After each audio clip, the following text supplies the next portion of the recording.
제 멤버십에게는 다양한 혜택을 드리고 있습니다. 그러니 구독력, 가입 버튼 참고하시기 바랍니다. 안녕하세요. 재테크 읽는 조선생입니다. 이 사람들 도대체 왜 그러는 걸까요? 계약 갱신 청구권 도입, 임대료 상한제 도입, 국민의 동의 없이 강제로 도입해놓고선 전세금을 시장의 원리에 따라 더 이상 올리지 못하는 집주인들이 분노한 나머지 내가 먼저 살아야겠다고 세입자를 내쫓는 현상. 쫓겨난 세입자들은 이미 계약 갱신 청구권 때문에 주변 전세가는 이미 폭등해 버렸으니 점점 더 외곽으로 밀려나게 되는 것이죠. 아마 이분들께서는 본인들에게 표를 갖다 바치는 사람들이 서울에서 경기 외곽까지 밀려나가는 모습을 보고 아차 싶었을 겁니다. 그냥 집만 가지지 못하도록 만들면은 영원히 우리 편이 될 줄 알았는데 그 우리 편 자체가 경기도로 엑시트 해버리니 그들의 정치 공학을 다시 업그레이드 할 필요가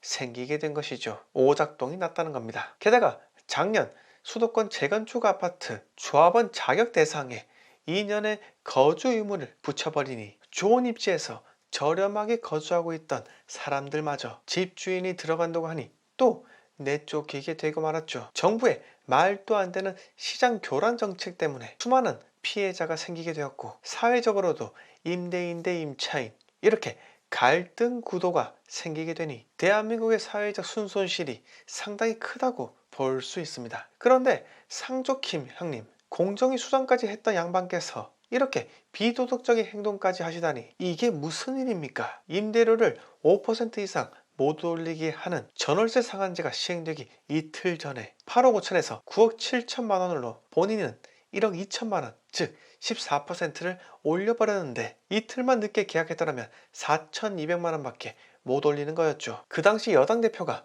법안을 통과시키면서 세입자 보호제도의 대혁신을 이뤄냈다라고 했고 BH 정책실장이었던 상조킴도 과도기가 지나고 난다면 부동산 시장의 안정 효과가 나타날 것으로 생각하고 있습니다. 이렇게 단호하고도 근엄하게 이야기를 했건만 정작 본인은 법 시행 전 크게 올려놓았으니 얼마나 속이 편한 외침이었겠습니까? 그리고 해명한 것 한번 보세요. 제가 청남동은 전세를 주고 금호동에 전세로 살고 있는데 금호동 집주인에게 2억 원 넘게 올려줘야 했다. 집주인이 올려달라고 하니 보증금을 올려받을 수밖에 없었다. 그런데 본인께서 올려줘야 할 금호동 전세값은 5천만 원 뿐인데 어디서 구라질인가요? 본인께서 올해 공개한 재산 내역에는 예금만 13억이 넘게 가지고 있는데 본인의 정기예금 깨기 싫어서 세입자의 정기예금 깨게 만드신 거죠. 그 마음 충분히 이해합니다. 마지막 상조킴 떠나는 길에서 부동산 투기 근절을 위해 총력을 기울여야 할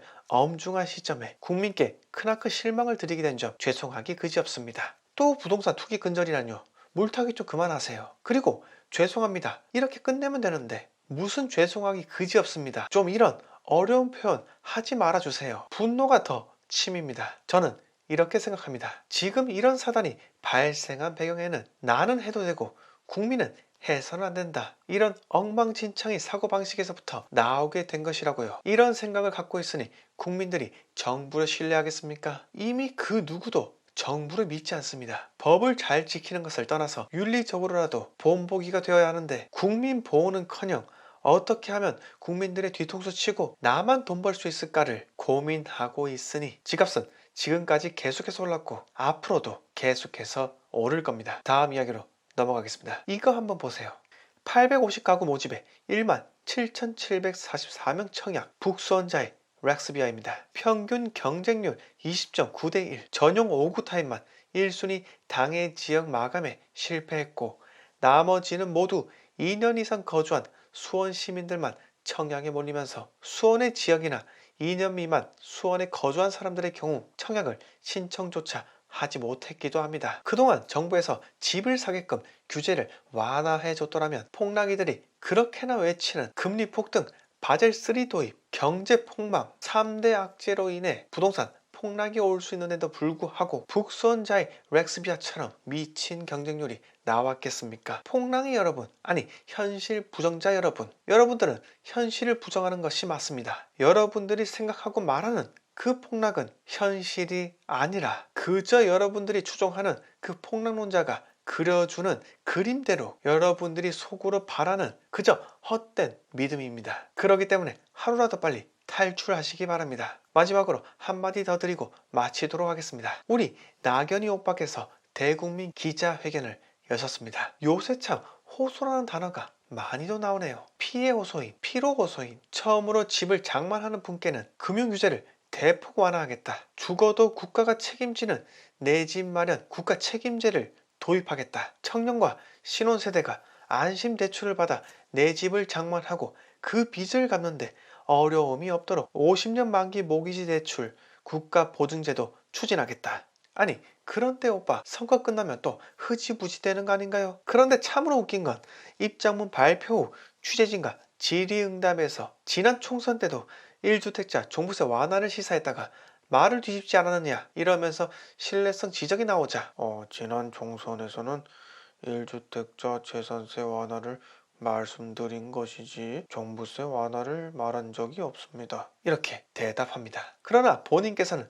지난해 4월 2일 목동 방송회관에서 열린 방송기자클럽 초청 토론회에서 1가구 1주택의 실수요자가 뾰족한 다른 소득이 없는데도 종부세를 중과하는 것이 큰 고통을 준다는 하소연에 일리가 있다고 생각한다. 이렇게 종부세 완화에 대한 내용을 언급하셨기도 하죠. 그리고 빚내서 집 사라고 하는 박근혜 정부 때와는 근본적으로 다르다고 하며 이명박근혜 정말 식상한 물타기를 하십니다. 이렇게 또 초점을 이상하게 흐리멍텅하게 만드시는 재주가 있으십니다. 탕수육을 부먹하십니까? 찍먹하십니까? 탕수육 먹는 방법에 대한 많은 의견을 듣고 있습니다. 부먹과 찍먹 중에 뭘 더 좋아하십니까? 두 방법 중에 어느 것이 옳은지 엄중하게 지켜보고 있습니다. 부먹인지 찍먹인지 아직 결론을 못 내신 건가요? 제가 찍먹인지 부먹인지 밝히는 것은 적절치가 않고요.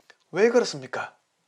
제 위치가 그렇습니다. 이러니 국민들이 더 이상 믿지 않는 겁니다. 우리 오빠 목소리 따라하다가 성대결절 올 뻔했습니다. 성대모사 망해서 죄송합니다. 20, 30대 무주택자에게 달콤하게 청약 당첨 확률을 매우 높여놨다고 하지만 가점 당첨 비율을 상당히 높이면서 청약 점수가 낮은 20, 30대는 당첨이 불가하다는 점, 뒤늦게 이 사실을 안 20, 30대들이 매수세에 동참하게 되면서 집값이 더 크게 폭등한 것은 사실이고 앞으로도 여려면 된다면 부모가 자식에게 집을 사주는데 지원하는 풍토는 더욱 강해질 것이라 생각이 듭니다. 이제 매수할 만한 20, 30대 수요가 없다고요? 미래의 주택 수요 모두 2020년에 이미 다 들어왔다고요? 무슨 말도 안 되는 헛소리입니까? 이번 장에 지방에서 돈 번 사람들이 다시 서울로 올라올 것은 생각도 하지 않으신가요? 그리고 가만히 있으면 집을 사지도 못하겠구나 라며 청약 당첨을 포기한 20, 30대들이 다시 몰려들 수 있다는 것은 왜 언급하지 않습니까? 규제 완화 전까지 집값은 계속해서 상승할 수밖에 없습니다. 오늘 이야기 여기서 모두 마치겠습니다. 제 멤버십 안내는 구독력, 가입 버튼 참고하시면 됩니다. 영상 마음에 드셨으면 구독과 좋아요 부탁드립니다.